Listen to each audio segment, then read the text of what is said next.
Those aren't killed for leather.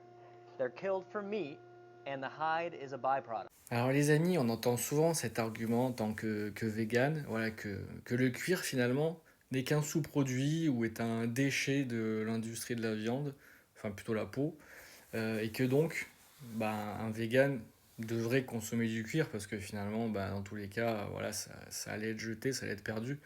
Euh, je vais vous expliquer, en tant que vegan et que philosophe, grand philosophe, pourquoi cet argument n'a aucun sens. Euh, Si c'était vraiment le cas, si la peau d'une vache était un déchet, pourquoi l'industrie de la viande ne la met pas à la poubelle? euh, C'est pas ce qui se passe. La peau est vendue, donc si elle est vendue, c'est qu'elle fait partie du prix de la vache.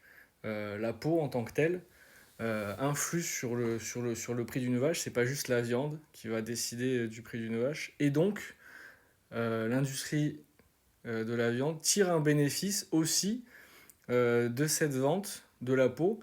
Et l'industrie du cuir est liée à l'industrie de la viande.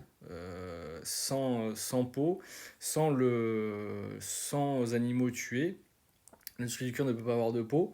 Et imaginons dans un monde où il n'y aurait pas assez de gens qui mangeraient de la viande, mais il y aurait beaucoup de gens qui consomment du cuir, bah, il faudrait augmenter euh, la production, enfin le meurtre de vaches, quitte à jeter de la viande, pour qu'il y ait suffisamment de cuir.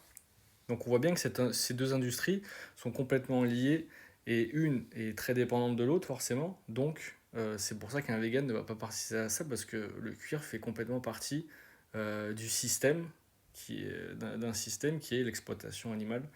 Voilà.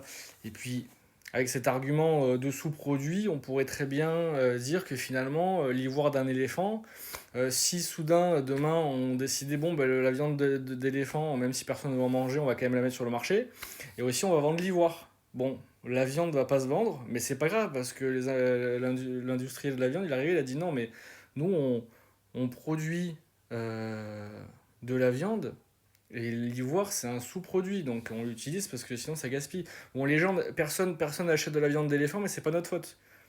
Donc vous voyez bien que cet argument ne tient pas et que le cuir est bel et bien quelque chose qu'un vegan ne doit pas consommer et c'est quelque chose de normal, enfin de logique pour un vegan en tout cas.